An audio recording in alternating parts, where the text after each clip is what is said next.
You guys are awesome. It's just me and then lunch. I mean, what an incredible morning, and I'm so proud of our team and everything that we're doing, and proud of all of you for making all this work happen, right? Could you imagine Dr. Wong, Dr. Dickerson, Dr. McGinnis, Megan, all doing their work with no patients or caregivers coming in? It would be a lonely, lonely professional life for them. So right now we're going to do some housekeeping, okay? So what I want to do is draw your attention away from the screen and to your folders. So I want everybody to grab their folder. If there's someone who does not have a folder, please raise your hand and we'll get a staff person to grab you one. I don't know if there are any staff people in here in the back. Does anybody need a folder? Okay, good. We have some runners. That's great. So the first thing that I really want you to notice, thinking about the schedule of today, the agenda, of course that's your roadmap for getting through from Care to Cure, but it's also emblematic of the values of the FTD unit. Thinking about how we started the day with a resource fair with our community partners, look at the yellow list in your paper. We talked about the sponsors for today's event, and the support.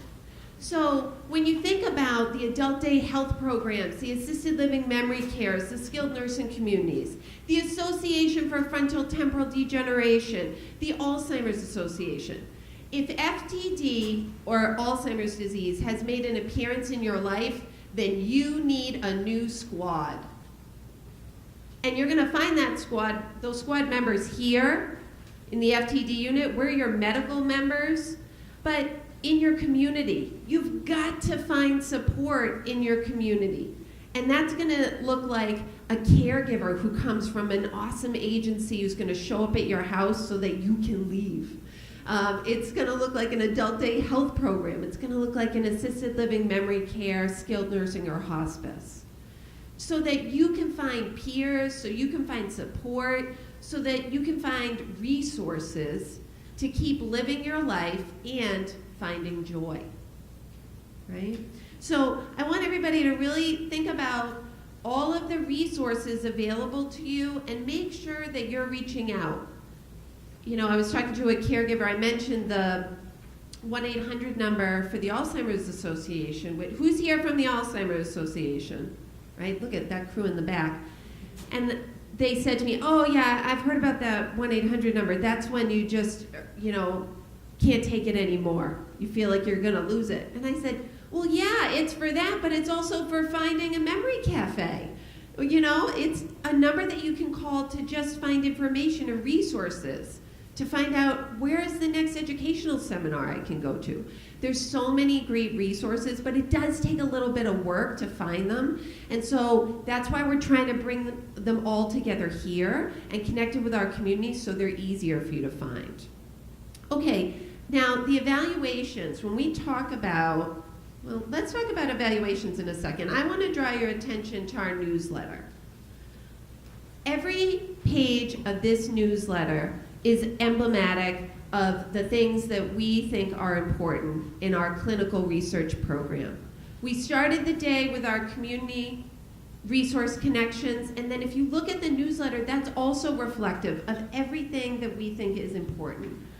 Open up the very first page, and we're talking about, we have our, it's like I need a Vanna. Megan, can you help me?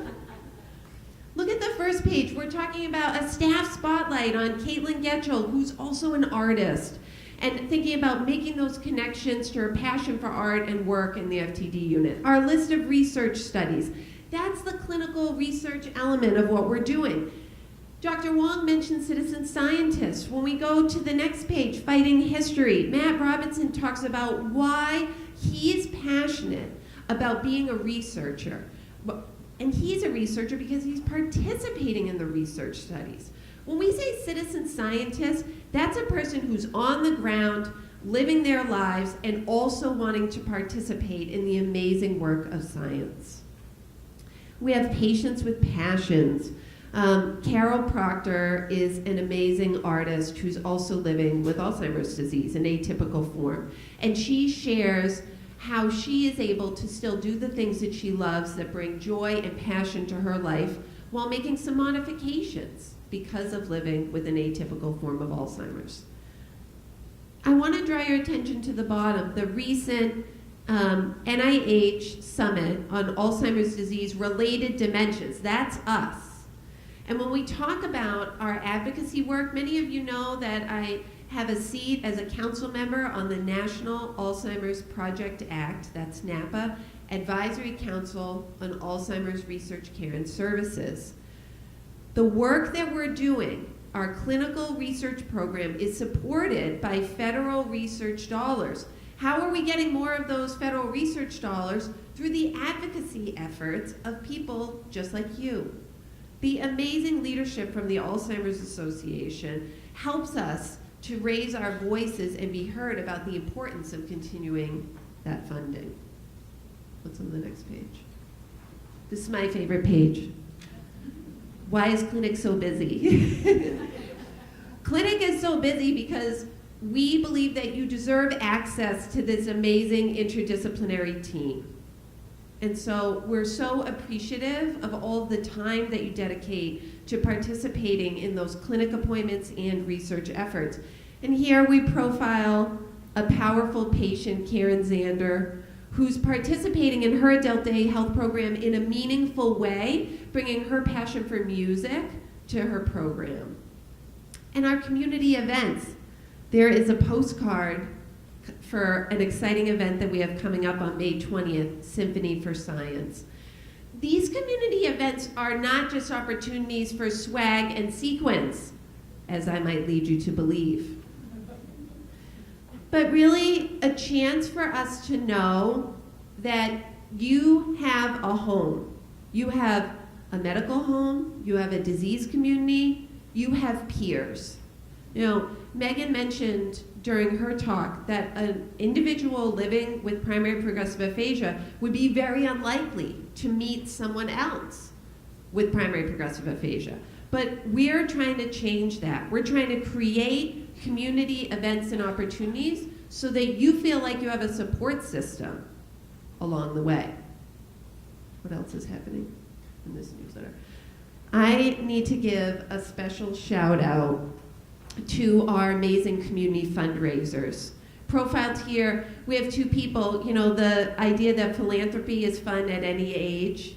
So we have Gracie Levine. Bob, are you in the room? There he is. This is Bob's granddaughter, who raised $20.26 selling glitter tattoos to people because of her love for her Nana.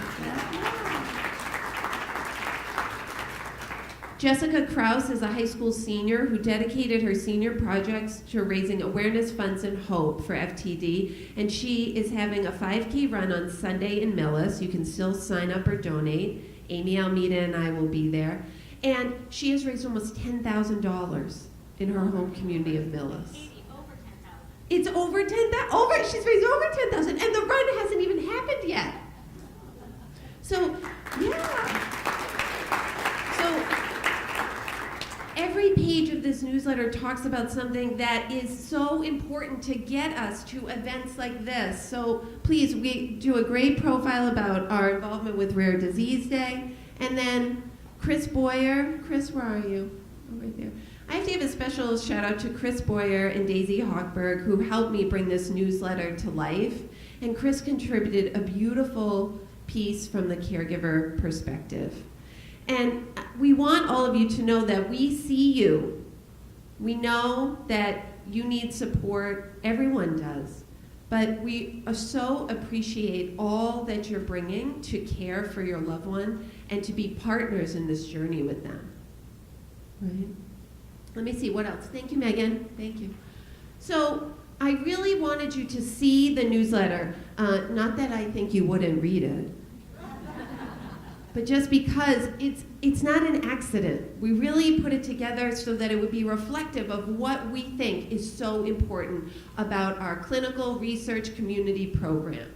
So now, with that in mind, I want you to all pull out the pink evaluation forms that are in your packets. We will have staff at the back of the room here at the end of lunch, as well as staff at the registration tables, staff popping into the workshops at the end of the day. The orange forms are your workshop evaluations, and one side is workshop session A, and the other side is workshop session B. And it's so important that I'm taking this time to call your attention to these important forms, because that's how we're going to get feedback from you. Feedback from you not only about this event, but what you need moving forward. So that when we're thinking about the next community event that we should plan, or the next way that we should develop education and training opportunities for you, we can make sure that we're including everything that you need. Amy, what things am I forgetting? The t-shirt sales, there are t-shirt sales outside in the resource fair area, and those will close at 1:30. Okay. What do you think? I think that's pretty good for our housekeeping. Now we can move on. So we talked about evaluations and newsletters. Let's talk about the caregiver research that Dr. Wong mentioned. So obviously I'm very excited about this because I'm not a doctor, I'm not a scientist, but this is research that I can participate in. We are looking for caregivers of their loved ones at all stages of these young onset dementias that are affecting our lives. And we need you to sign up to help us join focus groups to figure out what are the best methods of training and information that you want to receive. So Erin and Sam, our amazing clinical research coordinators, are in the room today. And if you're interested in participating in a focus group for caregivers in Charlestown, this month, next month, this spring, please raise your hand, and Erin and Sam will come over and grab your name and phone number. We will also mention this again in our workshops this afternoon and in many, many other ways throughout our interactions with you. But we are so appreciative of your time and feedback, and this will be another way that you can help us to develop the tools that you'll need along these FTD and AD journeys. We talked about our events. April 7th is the fun run. Symphony for Science that you have is going to be May 20th. This is a new event for us, and it's an incredible collaboration with the Kendall Square Orchestra, which is an orchestra made up of amateur classical musicians who work in Cambridge biotech companies. We found that a member of the Kendall Square Orchestra had a personal connection to FTD, and they're friends with some members of the Boston Symphony Orchestra who also had their lives touched by FTD. And so we created this event together, which will take place on Monday, May 20th, a performance card on the piano. Dr. Dickerson will speak, I'll speak, and a leader from Biogen will speak about what we're doing to promote change for Alzheimer's disease and related research moving forward. Is everyone saving the date for the gala, October 18th? Yes. So those of you who know me know that my son Noah's birthday is very close to Education Day. So Noah turned 11 on Friday, and I love to highlight him at Education Day, and I think he's still young enough that he thinks it's kind of cool. We'll see how he feels about that in the years to come, right? Every year I talk about something that Noah's doing that impacts me. So one of the things that Noah's been doing in his 5th grade class, particularly in math, is they've been talking a lot about growth mindset. So the idea that when you have a growth mindset, you look at challenges as opportunities, thinking statements like, I can learn anything I want to. When I'm frustrated, I persevere. A fixed mindset might say, I'm not good at math, so it doesn't matter how hard I study, I'm never going to get better. So we've been trying to incorporate this language. I think maybe we do some of that already, growth mindset at home. But trying to incorporate it in a bigger way. There is more than one way to look at something. All of you know me as the Director of Caregiver Support Services and Public Relations here at the MGH FTD unit. But I came to this community 10 years ago because my husband Mike was diagnosed with behavioral variant FTD at the age of 29. We were so fortunate to be connected with Dr. Dickerson and his team of amazing, caring, compassionate clinicians for Mike's care. Mike and I were married when I was 22 and he was 23. And those first few years, we did not have a lot of money, right? We were students, we had this one-bedroom apartment and an old Buick and furniture from my grandmother. But we always had money for gas for the car, and we loved to go on road trips. This is actually a picture taken in Bar Harbor. We drove from Concord, New Hampshire to Bar Harbor, Maine. If any of you have done that, it's a long road trip. And I remember enjoying all 7 or 9 hours of it, whatever it was. So on our road trips, we would just talk endlessly. And I remember one road trip in particular where it was a beautiful sunny day, the windows open in the Honda Accord, and we're driving down 93 and kind of approaching the Hooksett toll booth in southern New Hampshire. And we were playing kind of the what if game, right? What if Mike got his PhD in philosophy? What if we had a gaggle of kids and then adopted a couple more? What if one of us won the lottery? We'd have to start buying tickets first. And as we approached the toll booth, I really don't remember who said it first, but it was, what if one of us died? And Mike had the window open and he had the quarters in his hand. His arm was kind of hanging out the window, and he turned and looked at me and he said, if I died, you would find someone new. And then he threw the money in the bucket and sped away. And you know, Mike was right. The woman that was sitting next to him that day in the passenger seat on that sunny afternoon in New Hampshire is not the woman who stands in front of you today. Advocate, educator, trainer, fundraiser. This is not anyone who I ever thought that I would be.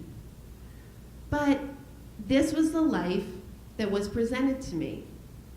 And if I had kept my mindset fixed in the idea that, no, we are supposed to be married and living in New Hampshire and enjoying our small boat on the lake and having gaggles of kids and too many soccer games to go to, then I never would have been able to come here.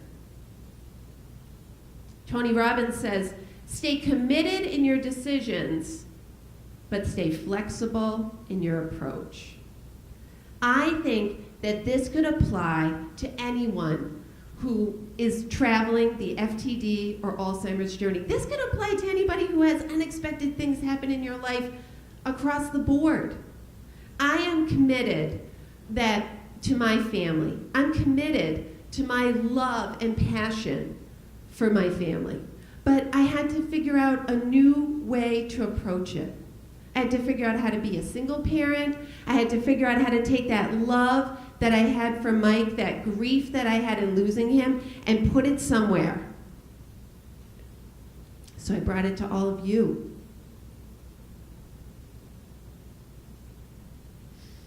So for Noah's 11th birthday, I got him a new bike. And on Tuesday night, we went and picked up the bike at the Belmont Wheel Works. And on the way home, just like real casual, Noah says to me, Mom, what job will you have when FTD is cured? Just like out of the blue. And I thought, this kid is living his growth mindset. Because to him, he's thinking, yeah, Mom's got to work on FTD now, but that'll be cured soon. Where is she going to work then? In truth, the next thing he asked me was if I was going to be a woman president. And I said, no, it's just president. It's not a woman president.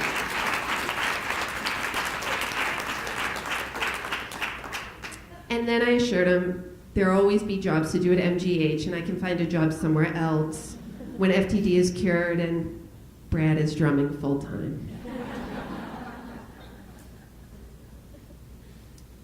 So, really, what I'm leaving you with today is the next phase of our education day, which is the meat of it, the workshops for living the life. I'm leaving you with the idea that there is an 11-year-old with a brand new bike who's riding around thinking that FTD is about to be cured.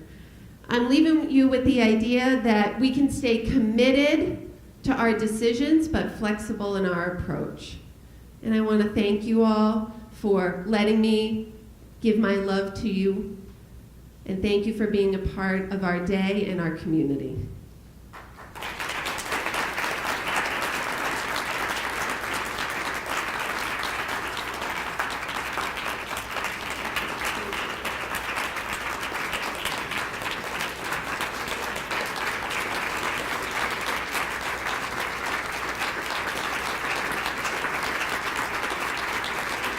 Thank you, guys. Thank you so much. We're going to let you all go to lunch, and we're going to